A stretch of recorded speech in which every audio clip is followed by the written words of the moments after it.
that he stuck with it. Yeah. Yep. Here we go. I agree. And Sad Dragon played really, really well throughout this whole tournament.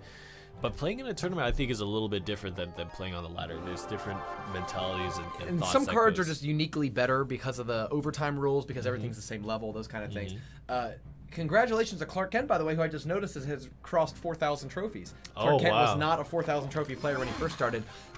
Maybe the skills learned from playing in the event, along with the cash prizes he's won, are moved him up in the world. Synergizing to push him up in the world. Congratulations, Clark Kent. That is, we both have Sada Dragon and Clark Kent in this tournament.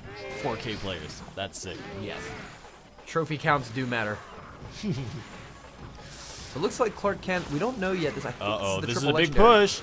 Nice. Okay. Nice distraction. Pull back though. I think those barbarians are going to get chewed up. Yeah, the mini P.E.K.K.A. is still in the mist. Yeah. It didn't actually get beaten up by the barbarians, One swing. No. Wow, Minions are so good at stopping minions. I feel like that's like the third time we saw it today, where minions against mini P.E.K.K.A. about to get a swing and the mini P.E.K.K.A. evaporates. They're really fast. I mean, the thing is that because they're constantly attacking, it's like a steady hit point shrink. Yeah. Whereas things that have slow attack speeds, it's easy to like.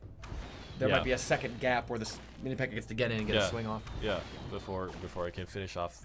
Just efficient damage. Pretty even. Looks like this is the triple legendary deck. I haven't seen a minor yet. Now, what's interesting is that XYX hasn't played an Elixir Collector, even though XYX does have an Elixir Collector in the deck. I wonder if he knows that there's a minor coming, right? Yeah. Is afraid of the minor. Yeah. Now he finally... There it is. And just as is expected. Great defense with the skeletons, though. Nice. Maybe he wanted to wait until he had skeletons in hand. They could use them as a defense. And the goblins. But the goblins are... the minor's not the threat, though, isn't it? Oh, my God. That is the downside. It was a good defense against the minor, but the goblins was the thing that he needs to really be careful of. This is one of the nuances of Clark Kent's triple legendary deck that XYX are going to struggle with. He's got goblins, princess, and minions, all of which kind of need to be arrowed.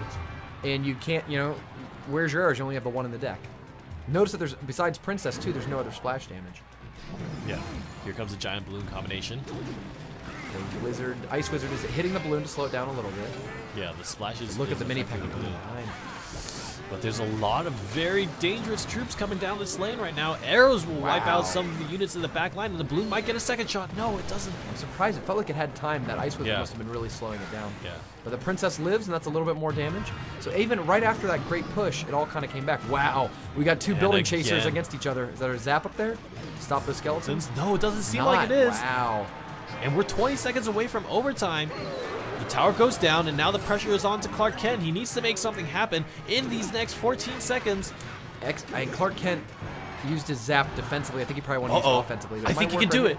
7. Oh, we're going to overtime. Oh, my goodness. We've got another. And just like that, XYX plays an Elixir Collector knowing that we've got about another 3 minutes of game time. Yeah. Crown Tower is taking a ton of damage, actually. Surprised it. You don't really think of the miner as that tanky, but he's doing good work there. Yeah, he's just outside the range of the other tower. I think the miner has a pretty long attack range. Yeah, he's a little bit chunky. Yeah, well, I think he has a long stick that lets him stand just outside the range. Again, this balloon combination and the arrows will take down the minions. Ah! No, it's down.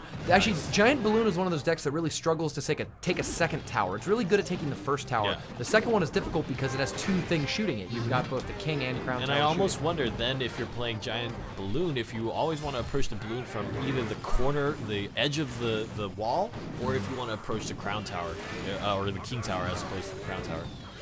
Arrows again.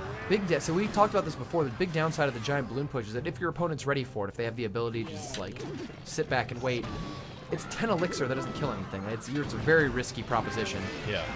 Good damage by Clark Kent, but that's a lot of elixir and a big counter push coming down his way. Clark Kent needs to devise a good defensive strategy right now, and Giant Balloon could be happening.